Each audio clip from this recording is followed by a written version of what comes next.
I'm saying Saba as one journalist who has grown along with BJP, though it is not technically correct as BJP was born in 80 or something. So when BJP's rise happened, so I think she began to report BJP in 1997, and in 1998 was the first year when Vajpayee's 1.0 took over the reins. So she is the one person who can tell us about the inside stories of BJP in such a beautiful and convincing manner, and this book is all about that too. So I had a quick read of this book the other day, and the way in which she has narrated the story of the rise of the party and the characters of the leaders, portrayal of the characters of the leaders is very interesting. So, so I can right away I start the conversation right away, and we plan it in such a way that we'll be talking to each other for some time, and after that I'll leave the floor open for questions because you all want to know so many things, inside stories of BJP and all. So Sabha, so in the introduction itself, you have written about that while you were doing the first edition of this book in 2017, the name Saba Naqvi was not an issue for you, and you had the same access. You enjoyed all privileges of a journalist, and the BJP leaders were cordial and all. Now I think you list yourself as a, not as a victim, some target or some collateral damage or something. So what can you tell us about the change in that 6, 7 years? First of all, is this working? Yeah. Okay. I'm so happy to be in Trivandrum and to be in the south at this time and to be away from the cold of Delhi and the politics of Delhi, for frankly, to get a breather sometimes, to breathe a little bit. So since Sreejan has immediately got into the question that people often asked, even earlier they used to ask, how do you as a Muslim cover the BJP? Frankly, it was not an issue. Even to date, when I traveled to Karnataka in the last election, I could get access to the BJP leadership there. But the climate in Delhi certainly has changed, where I would never call myself a victim. I don't like to be a victim at all, but certainly I have been targeted a few times. That happens, you know. So it's not just me. Frankly, if you look at the whole media in Delhi, those who cover the party, either you're loyal or you don't have any access. Even then, they don't even know what is coming next. The idea of journalism is you have some inside information into what is coming, and if some of you do get the book, you will understand that we knew what was happening in the Vajpayee era. We knew what were the conflicts, why the prime minister was acting in this way or not. Now there is no scope to know. All the journalists who are so loyal to the BJP, do you think any of them knew that yesterday that Bharat Ratna is going to be given to 4 people? Or they knew that LK Advani? Nobody knows anything. The prime minister has no media access, and so as a journalist, it's a very different beast that we are dealing with right now. Very different party, but it is an important party. And between the earlier edition and this edition, the title of the book has been changed with some deliberate thought. What was called Shades of Saffron from Vajpayee to Modi has been changed to Saffron Storm. And so in that, in the introductory section, I do argue that this Saffron Storm is not just ideology and faith. And it has also been created on having a large share of the financial cake. When you look at political finance, the BJP dominates that arena. And the use of investigative agencies. So the opposition is often just sort of beaten up, not beaten up physically, but they are under so much pressure that some of them do think that if you can't beat them, join them. That is what we are witnessing. If you can't beat them, join them. And to an extent, I would say that this is something that the political class of India in the pre-BJP era, by not allowing political finance to be held accountable, by keeping that a gray area, even when RTI, right to information, was brought in, by not extending it to the arena of political finance, the earlier parties who were in power, I'm not getting into names, they ensured this kind of complete obliqueness of political finance. And the BJP has taken that to the power of 10, because we are not dealing with an efficient party. So the BJP is an organization with an ideological goal. Power is also a means to an end. Power is a means in itself, but it's also a means to another end. And when you also have power and you have so many cadres and you have such a rich financial resources, and there is a meltdown on the other side. That is what has happened, to be very honest, sometimes. Not all the time. There are places where the BJP's reach is weak, but I come from the northern part of the state, from North India, and I live in Delhi, but my adult life, my education, but my family is from Uttar Pradesh. We have an ancestral village in not far, 2 hours drive from Ayodhya. We have, there are people there. So I have I understand the changes that in my lifetime we have witnessed, and politically. Yeah. So, as you have reached Ayodhya, I have another interesting question. So, while mentioning about Vajpayee, so you have once said that Vajpayee doesn't have this agenda in his mind. This Ram Mandir was not his aim or something. But some other part, there is an incident of Vajpayee himself declaring that Ram Mandir should be built on an iftar party. So why there is this conflict? And actually, what was in Vajpayee's mind, as you know him personally, had he really wanted this temple? Vajpayee was a very interesting figure. He actually fought the BJP, the Jan Sangh. He knew Jawaharlal Nehru. He was a Jan Sangh MP for years, and he respected the institution of parliament, even in an opposition manner. So the BJP, people get confused.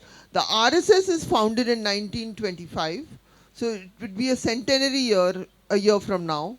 But the Bharatiya Janata Party is only formed in 1980, because the Jan Sangh breaks, Jan Sangh joins the Janata Party, it merges itself, and then it ceases to exist. So Atal Bihari Vajpayee has a history as a Jan Sangh member of parliament. The Jan Sangh is the ideological party of the RSS. The thing about Vajpayee was, of course, he was committed to a particular ideology, and there is an excellent biography of his by a young man called Abhishek Chaudhary, for those who want to ever get into it. Part 1 has been written, Part 2 is coming. But he was also a figure who who was not comfortable with the agitational mode of politics. He was also not somebody who excluded anyone, who liked to exclude people. So the agitational part of the Bharatiya Janata Party was done by L.K. Advani at that time, which is that era, I really covered day to day. That Vajpayee, Advani, I'm used to meet them, there are interviews with them, it's all there in the book. And Vajpayee he ran the first successful coalition government in India's history. Let's not forget that. The only one that succeeded and finished an entire term. Not 98 to 99, that fell by one vote due to Jayalalitha pulling out, but 99 to 2004. It was the first coalition in India's history that completed a term. And so his was not that nature of politics that we have today, partly because the climate was different. The BJP's scope in power was different. But today, since Narendra Modi became the Prime Minister, the BJP has had single party rule. So the three agendas, when the Vajpayee coalition sat down to hammer out a common minimum program with allies that included Mamta Banerjee, which is, which included Naveen Patnaik. They were all in Delhi when we used to cover them. Naveen Patnaik, Mamta Banerjee, Nitish Kumar, of course, the Abdullahs, all of them had something or the other to do with the NDA of Atal Bihari Vajpayee. But the three issues were kept out. Ram Mandir, Article 370, Uniform Civil Code. Now you're seeing at the end of the second, when the first term of Narendra Modi, second term begins in 2019, they get a sort of windfall when the judiciary votes in favor of the Ram Mandir, that judgment, in November 2019. Then they have now Kashmir also in Kashmir, Article 2017. 370 went in no time. That happened on August 5, 2019. Now, on the eve of the third term, when he is seeking a third term, the Ram Mandir has been inaugurated. And in February, they have begun the motions towards the Uniform Civil Code. What Uttarakhand has done is not unthought. Uttarakhand would never have done that without consultation with the national leadership, the RSS, the overall blueprint. And as soon as Uttarakhand has passed its law, the Chief Minister of Assam and the Deputy Chief Minister of Uttar Pradesh have all made statements that at the appropriate time they will bring a uniform civil code also. Of course, there are legal questions that can a state bring a uniform civil code? So what I'm saying is everything is almost achieved. So what next from the ideological terms? In a sense, So yeah. So isn't that a saturation point too? Now somebody has reached the saturation, the natural process will be climbing down. I think along the way, something else has also changed in the Bharatiya Janata Party. Is that the Bharatiya Janata Party is not just about its ideology and the RSS, is that you also have the phenomena of the absolute leader. No matter what Vajpayee was, he was not an absolute leader. It was the most, Advani was also running him down. Arun Jaitley was challenging him. There were all sorts of things were happening. Narendra Modi would not listen to him when he was Chief Minister of Gujarat. So RSS, the earlier question that you asked about Vajpayee stays away from Ram, but they didn't want, that's a chapter called Hey Ram. When suddenly he declares that Ram Mandir should be built, why does he do that? Because he's under severe pressure from the RSS to change the officials in the Prime Minister's office who are seen as being anti-Hindutva ideology. And they ask him to sacrifice his principal secretary. So he figures ki let me say something on Ram Temple, keep them happy. So he was doing a balancing act, And then after he says that about Ram Temple, then Mamta Banerjee, being a minister in his government, goes running to him. And then she comes out and she tells the media, oh, he is saying he's under pressure from his own party. It's all in the book, actually. So he used to do a balancing act. He never had absolute authority, That is some sort of strategy or diplomacy, but you still believe that inside his mind and his belief, he was against this, right? By demolishing a mandir. I'm never sure about that, but I think so, yes. Because of the kind of individual he was as a person. I don't think that he was undemocratic. You can have an ideology you can disagree with, but as a person, he was not an undemocratic, intolerant kind of a person, So But it was during his time that your previous organization, Outlook, was raided Yes. multiple times. Tehelka was raided, and you yourself was barred from covering PMO. yeah. So has he such a noble liberal man? Why this happened? That was done by, nobody was liberal. No one was liberal. I'm just looking at the shades of saffron, which was the original title of the book. It is the shades of saffron that we're talking about. But it's not that Vajpayee was putting me in jail. He was not seeking to do that. What was happening is, if you've read in the book, I did not even do those stories. Some others, reporters. I think it is better you can elucidate this to. So I used to work in this magazine under a very legendary editor called Vinod Mehta, Outlook magazine. And they did a series of stories which one of them was a Malayali journalist. Both were actually Ajit Pillai and Murli Krishnan. I think Murli is Tamil. They both did these great stories about how the PMO is close to certain business groups. And Vinod carried it with the headline Rigging the PMO. Twice they did these stories. And so that eventually led to, Vajpayee did not read Outlook, okay? So it was very, very funny. So Vajpayee would read his Hindi press and whatever he was told. So he just thought that Saba has done those stories. So Vinod wrote all of this in his autobiography. He summoned him and he said, kya in Hindi? He said, kya likhti rehti hai wo? The Vinod said, wo to Saba ne kiya hi nahi, because earlier also the PMO had summoned for something. So he did okay, but the principal secretary of Mr. Atal Bihari Vajpayee was a gentleman called Brajesh Mishra, who had a huge run-in with my editor.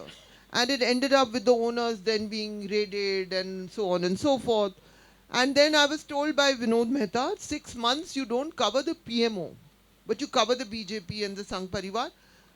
After that, in those days, there used to be the tradition of media traveling with the PM when they go abroad. So when there was a system, invitations would come on a rotational basis. There would be the agencies would always be there, the regional media, magazines, everybody would get a chance. It was a rotation system.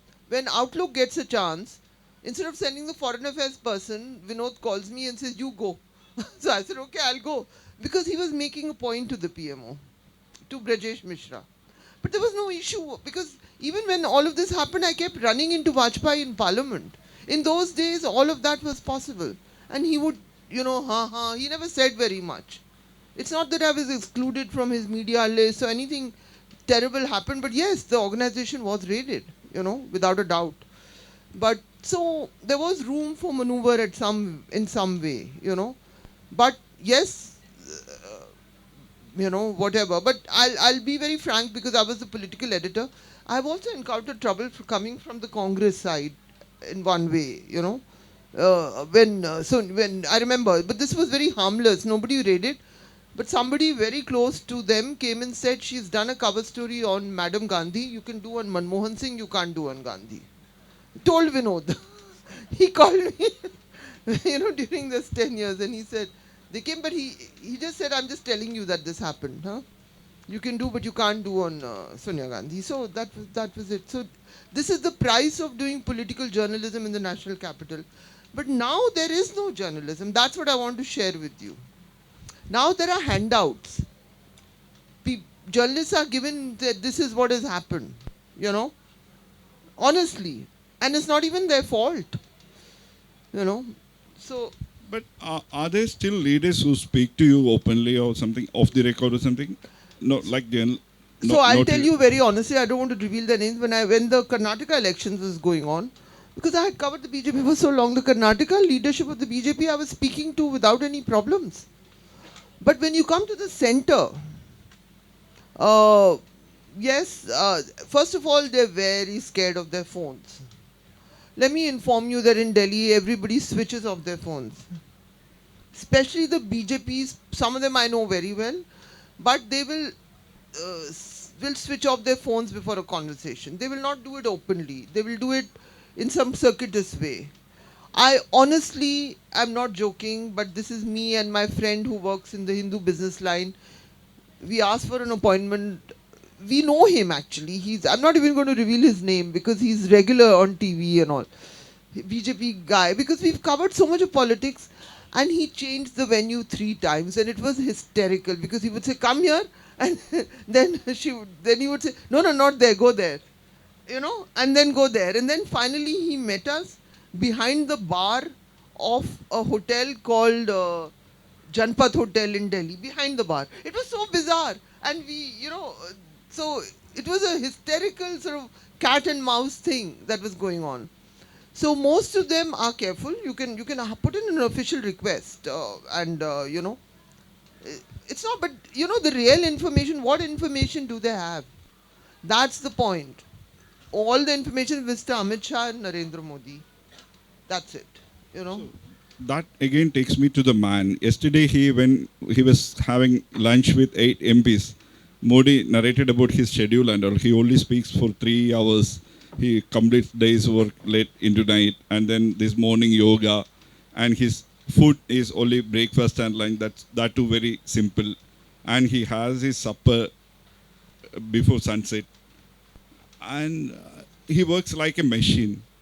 So do you know more about that? Something is there about the Gujarat Chief Minister's tenure? Who knows what he's doing there? Who knows all that? But one thing I can tell you, because once a governor of a state who was hosting him told me that he prefers his Gujarati food. Wherever he goes, he likes his Gujarati food. He gets that, My question is, what is the secret of this energy? There is an energy level that is not common among politicians. The energy. Well, I certainly think that Mr. Modi is a driven individual. He's exceptional in a way that it's not about, but he is driven towards power. he has the makings of anyone, any individual in the world who will become what we call in English the absolute leader, which is what he drives himself. If you were to get the book, you would realize that the campaign that began in 2013 to shift from Gandhinagar to Delhi, he drove that whole campaign sitting in Gandhinagar. It was not that the BJP ran that campaign. There were these Gujarati groups which got activated from all over the world. The NRIs got activated. Sort of the kind of image building teams that work in the US, they got involved. Prashant Kishore, Narendra Modi ran into him in Africa. He was working on some UN project, saw talent there, brought him back to India. And I think Prashant Kishore, who we know now as an election strategist, was founded by Narendra Modi. He also worked on an aspect of the campaign. Then Amit Shah, of course, is a very, very skilled uh, practitioner. I can just explain to you very simply what Amit Shah excels at. He has a very good grasp of politics. What he does is when there's a close contest, the concept of cutting the vote through other small fake candidates, he's very good with that. So let's say you're going to have, you and I are going to contest against each other. You are from X community, I'm from Y community. So they will encourage and pay and reward other parties for having candidates, small candidates, who will lose their deposit. So that kind of application of X community so that Y can win. That kind of clarity, I haven't put it in the book, but he actually developed that in Gujarat with Modi, because when Modi took over Gujarat, the Congress still controlled what were called the cooperatives. The cooperatives, the rich milk cooperatives and all, they are very powerful institutions in Gujarat. So the cooperatives have their own form of election. Amit Shah actually began his journey in this kind of a thing by splitting the votes within the cooperatives to remove the Congress control over there. Meanwhile, the Congress always helped them because Madhav Singh Solanki came with a historic mandate in Gujarat, but the Congress changed the chief minister. So I'm not even going there, you know. So Mr. Modi has that energy comes from his commitment to his own image making, his commitment to being in power, his commitment to transforming things. He looks powerful. I think he also has a lot of fun. He goes and he poses here and then he goes there and you know. I mean, come on, no, he's not looking like he's miserable doing what he's doing, huh? He's enjoying that really. He's enjoying it, you know. And so he is the image of a, so we can be ideologically strongly opposed to it. But we have, so on the one hand you have that drive, and but that drive does not come from the genius. It is on the back of a lot of money. It is on the back of non-stop media coverage. If all media stopped covering everyone else and only covered you, and if you had he had already had 15 years in power in Gujarat. Not 15, 12 years, 12, 13 years. So it's not that he was an untried figure when he comes to Delhi, right? He knew power, he knew the mechanisms of power. He destroyed the other power centers in the BJP. He destroyed those very people who were partners in the 2002 riots, the VHP. He alienated, but he knew power. And he knows certain things, deliveries and power, and then he comes to Delhi and he comes with a plan. And then he also understands the importance of political finance. Mr. Modi always has known these things. Mr. Modi is a very astute individual. You know, so he has developed into this sort of supreme leader, which is against the culture of the BJP, but they've had no choice but to accept it, you know. But you have written about Pramod Mahajan in a very, there are very interesting observations also. So do you think had he been alive, could he have stopped Modi? The reason the reference is because Pramod Mahajan was a figure from the state of Maharashtra. So let's not forget that a lot of what happens in politics happens because of political finance. So when in 2004 the BJP loses power, then just let me tell you very honestly that if you think Nitish Kumar for years, do you think Bihar has many resources? It does not. It was always for many years, the BJP guys used to hire the helicopters for his campaign. He was an ally partner. And I know this because if you'll see, Arun Jaitley was the Bihar in charge, and I was quite close to him as a journalist, you know. He died in 2019. So I knew all these. Everyone knew all this. Pramod Mahajan was the other big figure of political finance. His aim at that time was to be like Sharad Pawar, who was considered, now we see him as an NCP leader, but Sharad Pawar was the figure who epitomized the culture uh, of working with Bombay corporations. And he has been Chief Minister of Maharashtra many times before. So Pramod Mahajan's role model as a Maharashtra figure in the Bharatiya Janata Party, as somebody who worked in the Vajpayee PMO, someone who understood political finance very well, was to raise money, and he was a bulwark against Mr. Modi. But what happens is the BJP loses power in 2004, and Mr. Mahajan has a very bizarre case where his own brother shoots him. He dies. After that, the only source of big political finance was the Gujarat Chief Minister, because Gujarat is again a wealthy state. Then what happened to Nitin Gadkari? Actually, he was also rising like that, right? Who? Nitin Gadkari. Then how he was No, sidelined? Nitin Gadkari is a different kind of a character. He's very likable if you meet him, you know. Yeah, but this political financing, he was also capable of that, right? He was, but he did not have the ruthlessness of temperament. He did not have that temperament. Uh, Very different kind of a guy. He would have worked in a team. He could be a consensus candidate. He has a lot of linkages to the RSS because he's from Nagpur. But he's a different kind of a... Modi is something else. 2 days ago, you might have noticed that too in Parliament when opposition members were speaking. This might be his last question and answer session and all. They praised Nitin Gadkari, saying that we all know that this is your last session. I didn't notice. Yeah, I was getting ready to come happened here. 2 days. He's very likable. Adir Ranjan Chowdhury and all spoke like that.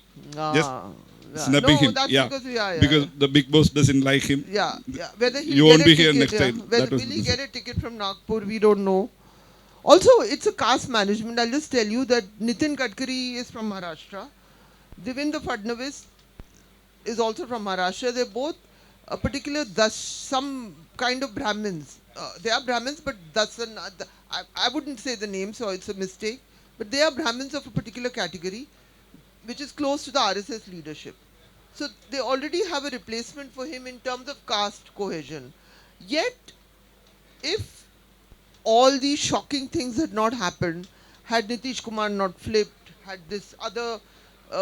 in the story of this election, there is always a chance to fight, but I think the turnaround of Nitish Kumar was a key bellwether kind of a moment.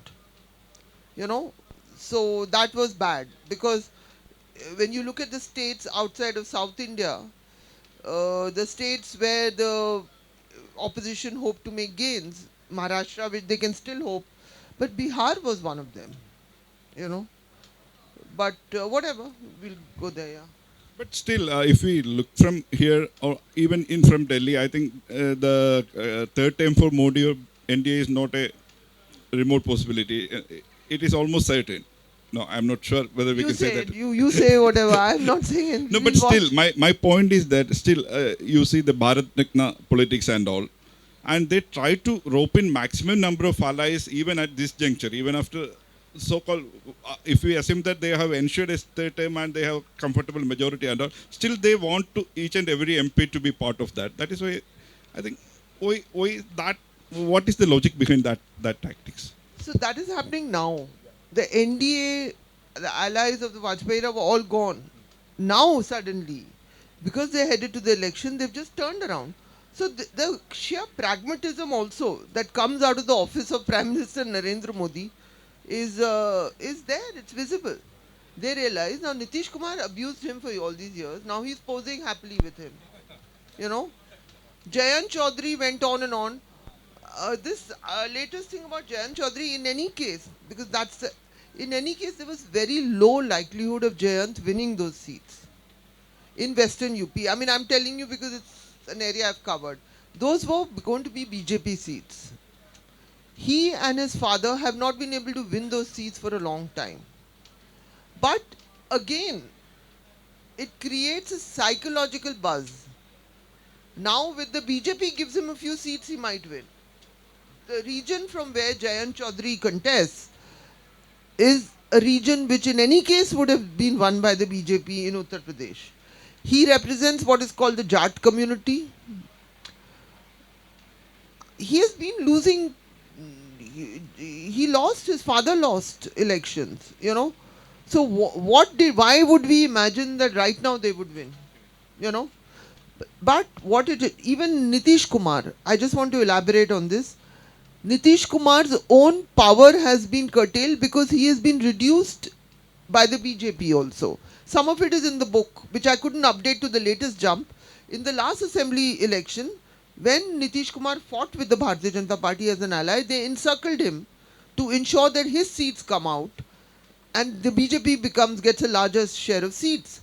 How they encircle is again the same formula of Mr. Amit Shah. They used another party, the Paswan party.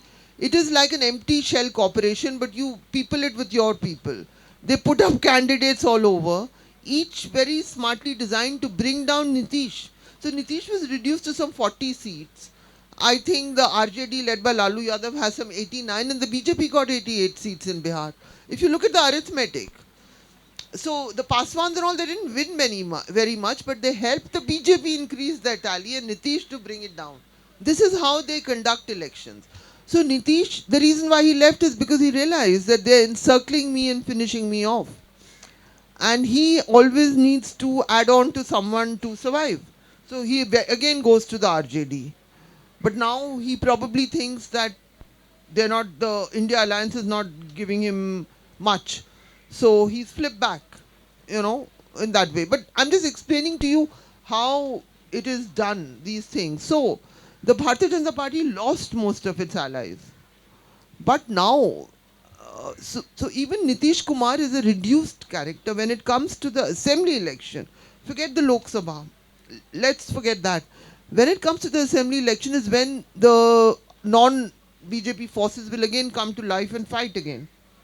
But these are reduced characters. Believe me, the Jayant Chaudhary of Charan Singh's grandson, who is just, I know Jayant. I mean, we've all known him. He's a very pleasant, likable guy. But he had very reduced chances of winning the election anyway. Now, but still he would have gone with an alliance. He would have tried. But he has not been doing too well in the last few elections anyway. But now what this achieves, what does the BJP achieve from this? It creates a psychological buzz. It creates a huge psychological buzz that, oh my God, they're all defeated, they're ditching this sinking ship called India. That is what the Bharatiya Janata Party achieves. Yeah. So I think I have one more question. After that, I will ask them the question. So my question is, are there portions that were censored out from this book? Because I know censoring is also very tough these days. Something you wrote that the publisher doesn't want to appear. No, not. I don't think it's censorship, but one can say that you have to have a legal verification.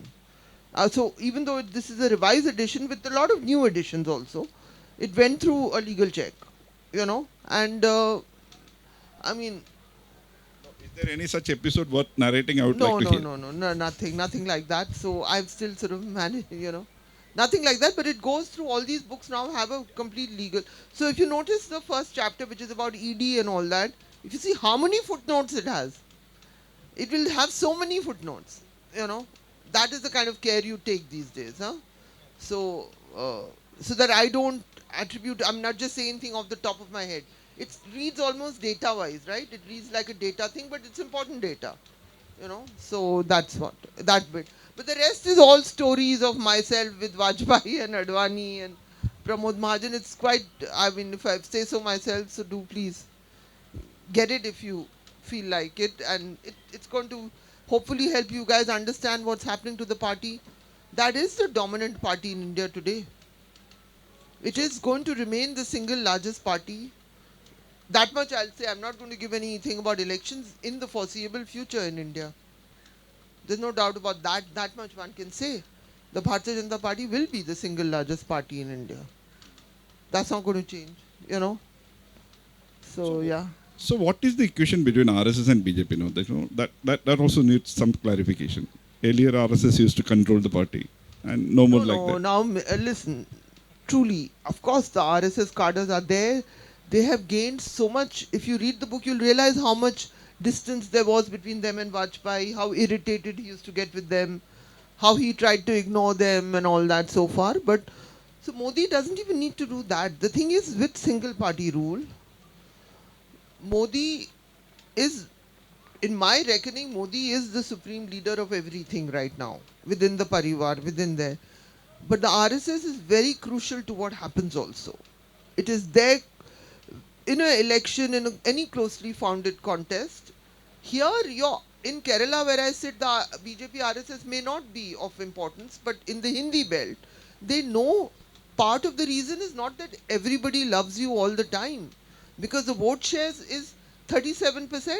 It will go up maybe, we don't know, hypothetically 40, 42, we don't know. But the point is, how do you make sure in seat after seat that the voters will come and vote?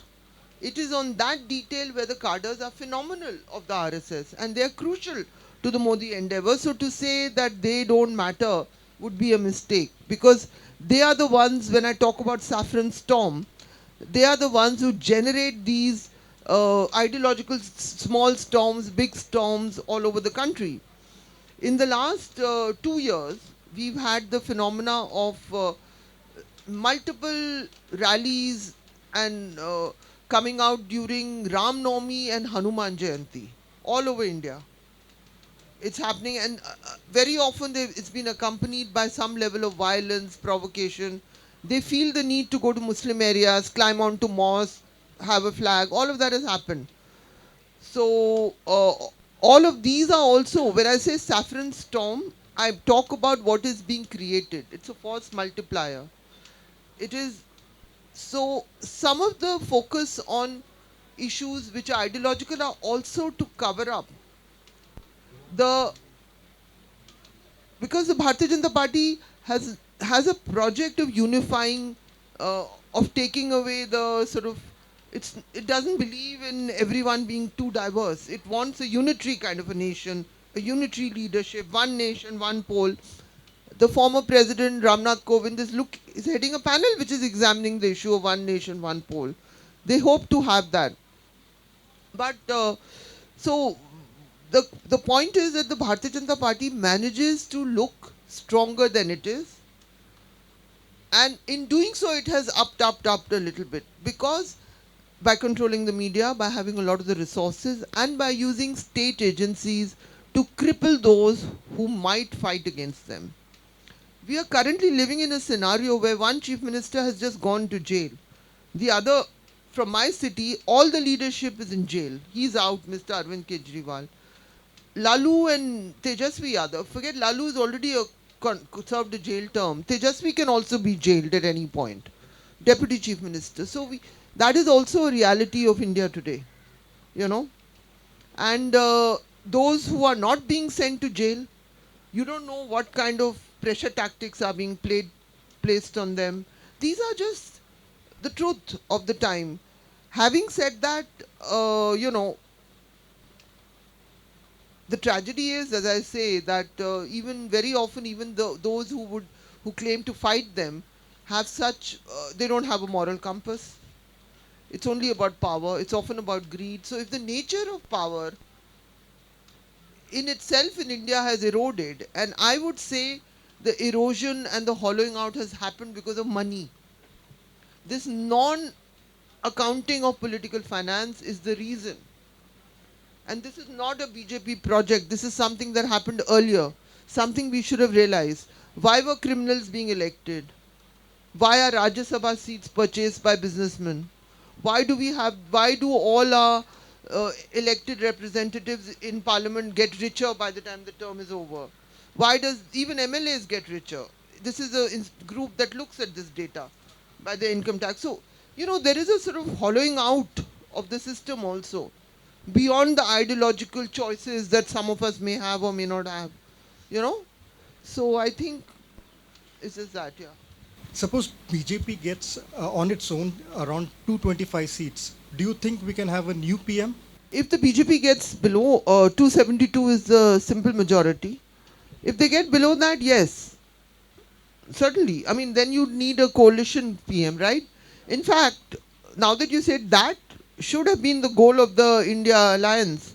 But they were so busy looking out for themselves that they couldn't manage it so far. I mean, who knows? Things can change, they might still get some rhythm. But the target, the BJP in the last house had 303 seats. When we entered this thing, they had lost almost all the allies. They had broken the Sena, right? They've got the legislators, but it is said that the original Sena is still with Uddhav Thackeray. They had broken the NCP was never the ally, but they had broken that. But they had lost Nitish. They had lost a lot. They had lost the Akalis.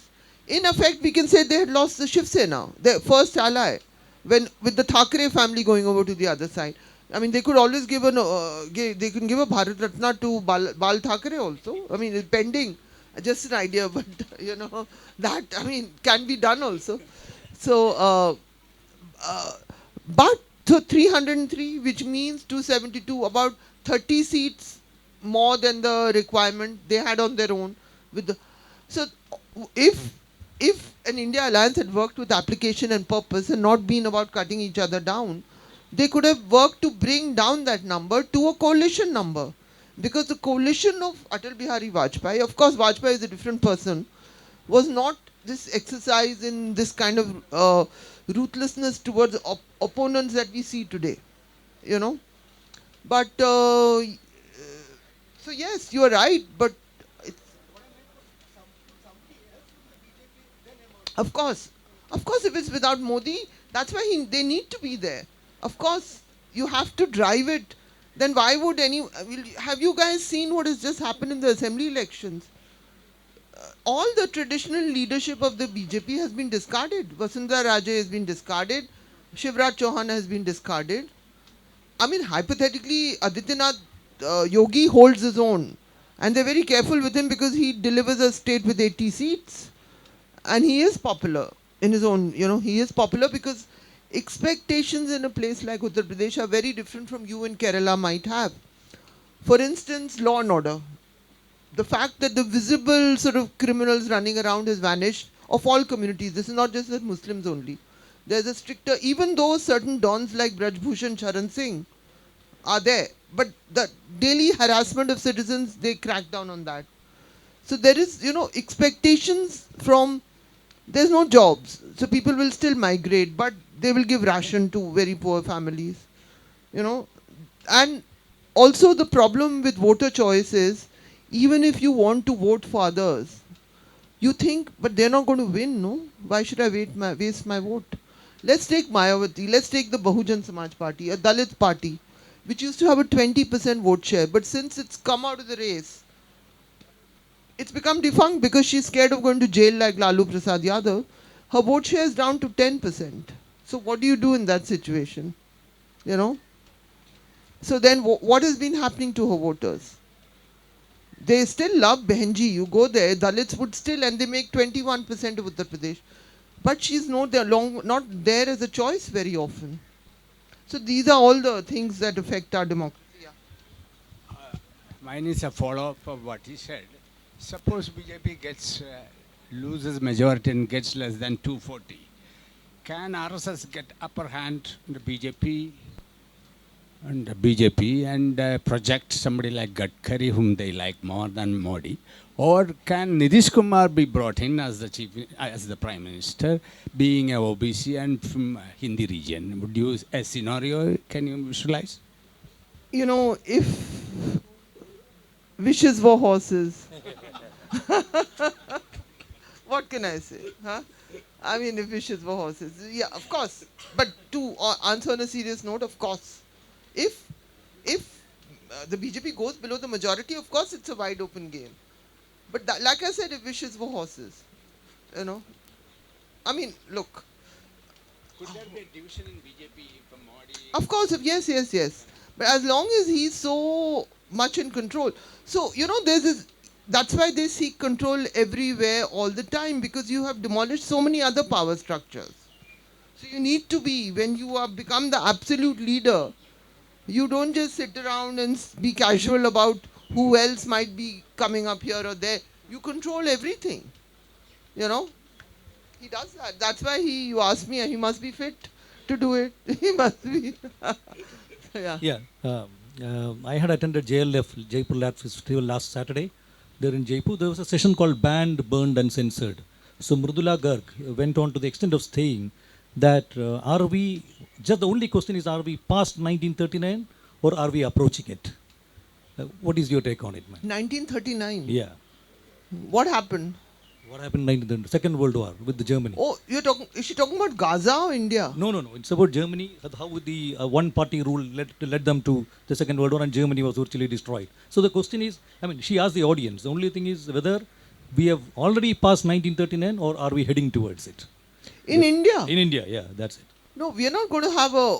No, no, not a Second World War. I mean, something else. I mean, the like other. Hitler's, The like Second Hitler's- World War, the Third World War can happen from Gaza, Iran, Yemen. It can happen there. No, I think it is more like that Hitler's kind of rule in 1939. Are we approaching that? No, Or are I we don't. past- I know. I would not use the word Hitler. I'd be very honest. I have a lot of issues, but let's look. I'm a journalist. I cover a party which I have covered, so I would not say use names like Hitler's. I can have ideological differences in a personal capacity, but we are not there. But what we have seen is a capitulation of institutions. Certainly, that we have seen. That, but whether we are still. We are still an electoral democracy, but it is indeed a trend the world over that authoritarian figures now don't come through military coups. They come through the ballot box. That is a trend, So certainly, the Prime Minister of India is an authoritarian figure. And the odd part about this story is that I think in many places Indians like authoritarian figures, because there are so many parts of India. You guys have moved way ahead from the Hindi belt where they get voted in, where even social gradations, I'm not saying they've vanished in the south, they're there, but they're so severe in certain cases, so representative, it's so severe. So and there is the kind of criminalization of politics has also been there in both these UP, Bihar, so on, And it's also the Bharatiya Janata Party also has a mastery over the technical aspects of elections. Electoral rolls, all of that I've written in the book. So please do get it. I think that the question is more with electoral rolls. I think that is an interesting point. You wrote about the missing 12 crore voters and how 5 crore of them are being Dalits and 3 crore being Muslims and all. And that still happens, right? That happens according to Disenfranchising. I have seen it myself in a place called Muradabad in Uttar Pradesh, which is a 50% Muslim populated state. So the roles vanished. Now the thing is, it was up to the SP candidate to make sure that their names were there, because you're dealing with a largely illiterate population. He didn't do it. He could have made sure that the electoral rolls were checked. Similarly, a same attempt was made in Karnataka before the last assembly election. I saw that story because I followed it up. And the same thing, voters' names were found missing, but the Congress there took action to make sure that the names went back. Again, it was minority voters. So even the opposition, if you want to fight the parties, you have to know these technical parts of elections. You have to know about the first stage is get your electoral booth, voter list checked. See if people's names are vanished. I have explained how it's done in some of the section of the book. Madam. So here, see the contrast between Muradabad, where I saw this, missing voters, and in Delhi. And that was an SP guy who 2 elections he has lost by 2,000-3,000 votes. But he just gets a ticket and he just runs around the city without any thought, Some Muslim businessman must be running some dhanda somewhere, ticket mil gaya, very happy. Not with that kind of preparation. The other issue is a lot of parties like SP and all, they give their tickets at the last minute. If you give tickets earlier, then you prepare, no? You check your voting booths. Because if you really want to fight now, today, tomorrow, in the future, 4 years from now, 5 years from now, in the next assembly elections, you have to figure out the technical aspects of elections. I think in the South you do that. I think between, there's no shortage here. But you come to the Hindi belt, you'll understand. I believe that that is where they have faltered, So, Madam, Madam, do you think that BJP has developed a political strategy to deal with the post-Modi era? Because Modi is the only pan-Indian leader now. There is no leader except him. So, will it pose a political crisis to BJP after who is Modi? I mean, just now there's no post-Modi era. It's Modi everywhere. Because Like once, Putin once, is a- We have once, moved. We are in the middle of the Modi era. I can't answer that question. Hi, I have two questions. So you mentioned that BJP has kind of moved away from what it was earlier. And do you see that in Congress also? I mean, definitely that's there. But do you feel that Congress has also changed from what it was and now it's completely different? I don't. I have changed. Well, they have struggled with the leadership issues for because some what time. what they are now, they're always around the Gandhi people, the Gandhi family. I don't think That's that what I. unless there's a shock. Look, what is interesting about the last few elections One more. is that the BJP vote share has been going up little bit, but the Congress stays static. But it Right. doesn't go below that, Yeah. and so it manages somehow like that, And my other question is, what do you think about the BJP coming to Kerala? Do you think it will be there is some possibility, or So I don't, I'm not, I'll tell you what I do think. Hypothetically, if the Bharatiya Janata Party comes to power with a good majority again, because theirs is not just a question of winning an election. They work on a civilizational project. They are part of a civilizational project, and the RSS is already here in Kerala.